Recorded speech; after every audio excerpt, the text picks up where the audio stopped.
All right, great. So now that you've had some time to share, let's go ahead and bring it back together. What do you think that the word decomposer may mean?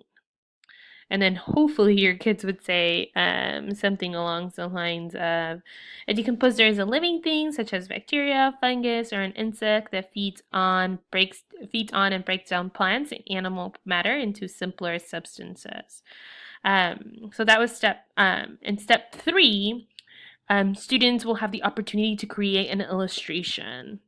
So let's go into student mode. So now I would say something along the lines of, um, I want you to visualize what decomposer means and what it looks like, and I want you to create an illustration or a picture that will help you remember the meaning of the word decomposer.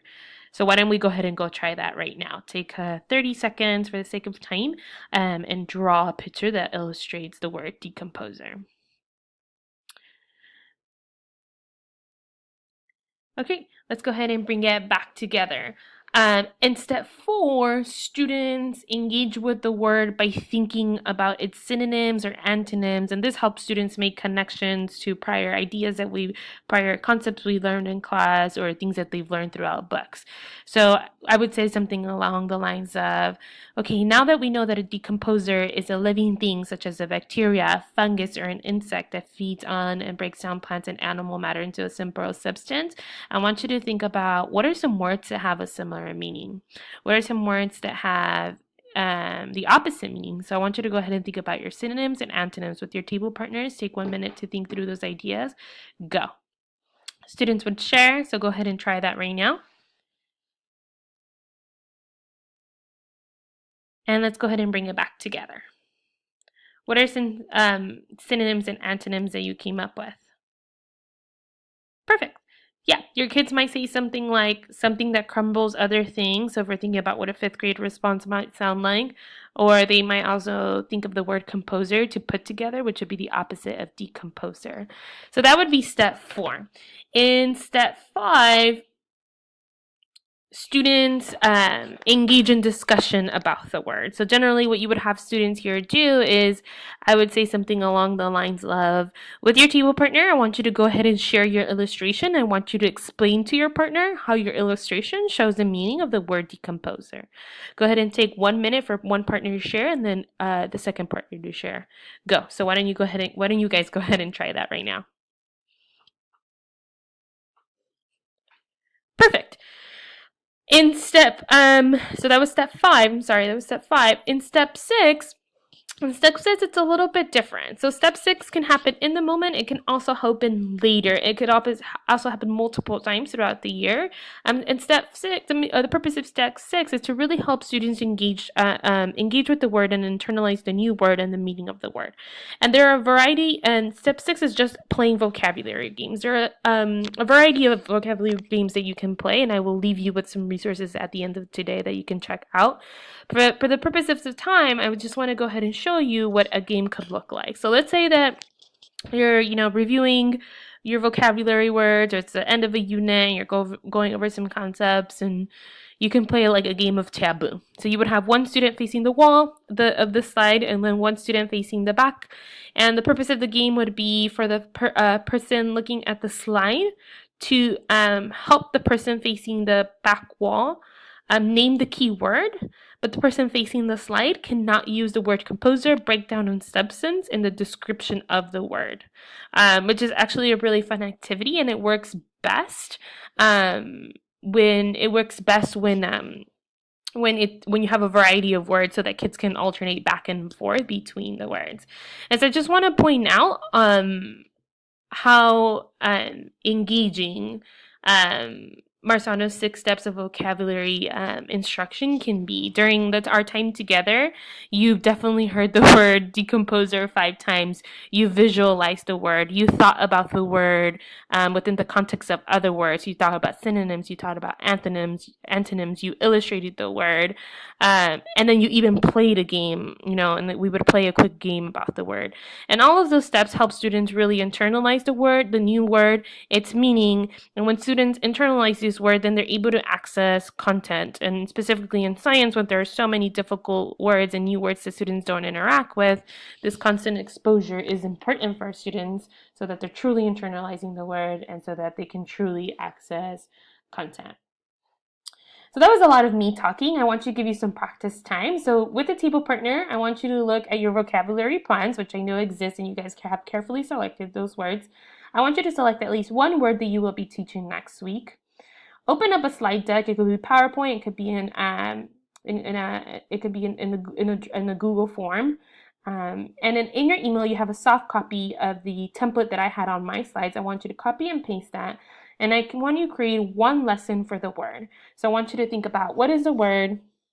What images can I use to help my students infer the meaning of the word? And what would my students write, illustrate? What would my students think about synonyms and antonyms? And if you have time, why not even create a quick short game that students can play? If you finish early, I want you to go ahead and role play with your partner to see how that feels for you. Go ahead and take the remainder of our time for this session together to practice. Go.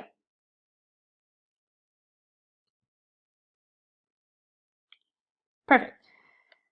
I saw some great templates that you guys created. I'm wondering what questions, what comments, what concerns, what pushes do you have for me in regards to Marzano's 6 steps of vocabulary instructions. And now's the time to ask any questions.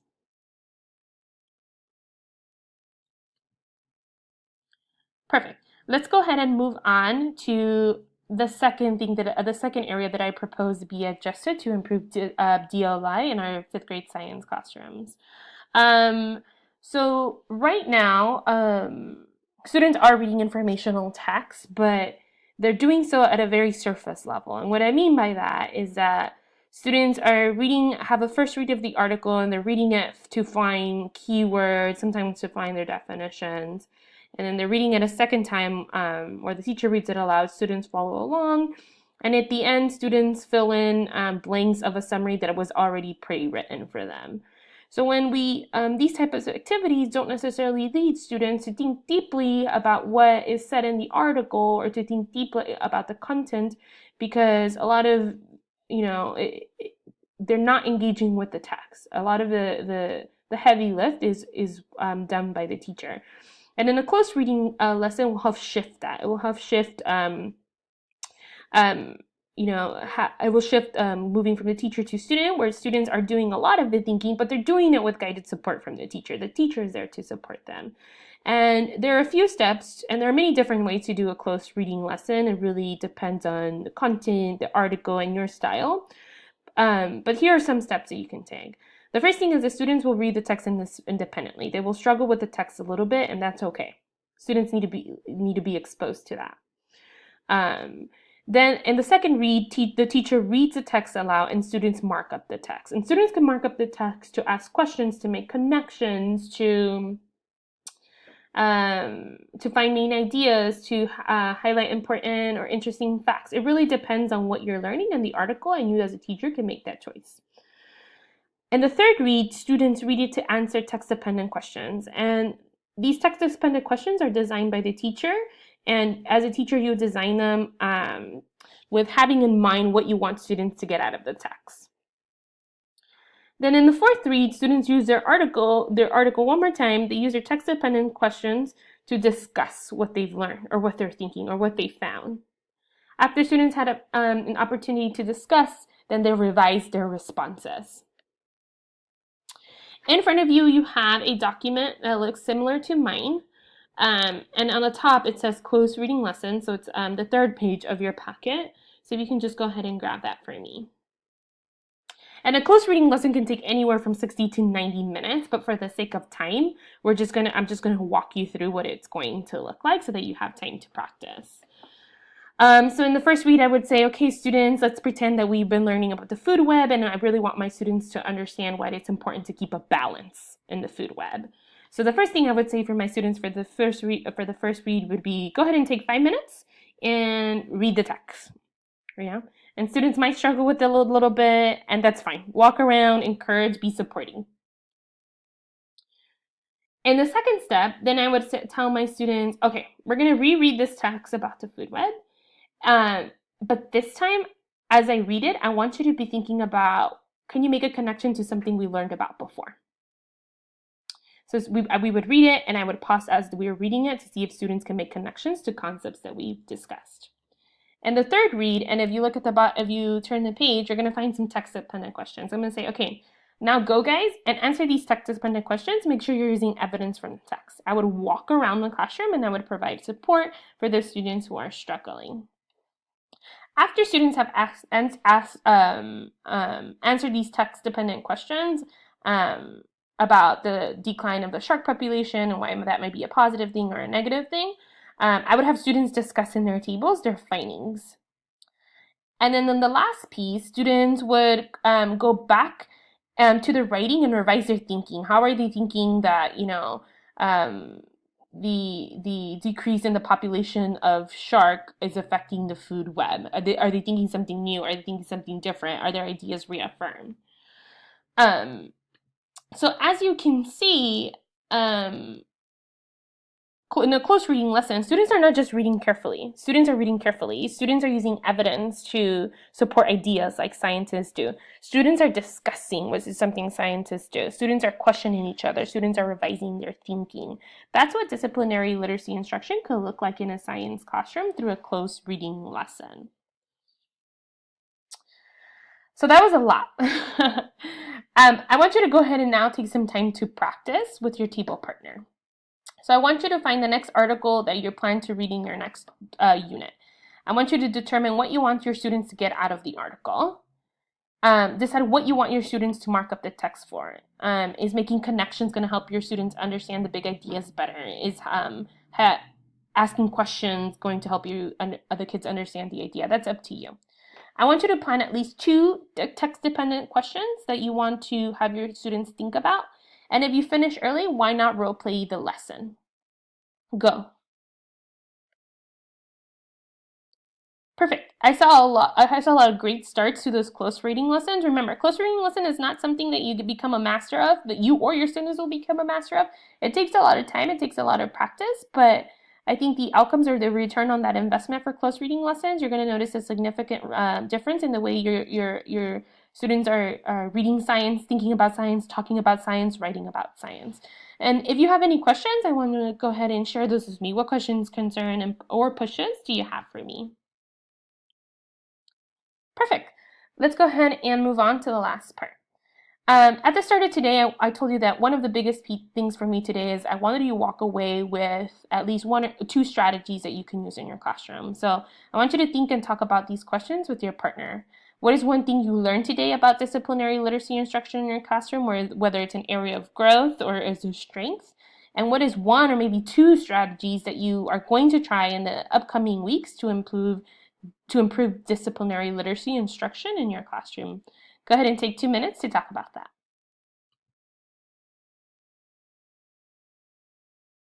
Perfect. And the last thing, thank you so much for your time. I really hope that, today we spent some time looking at why disciplinary literacy instruction is important for the futures of our students and preparing them for college and career. We talked about the great things that are happening in our science classroom. Teachers are reading informational texts, planning meaningful, carefully planning, selecting vocabulary words. Teachers are engaging students in scientific demonstration. And we also talked about how disciplinary literacy instruction can improve by adjusting vocabulary instruction to engage students in activities to help them internalize. And we talked about how close readings can really push student thinking to a deeper level.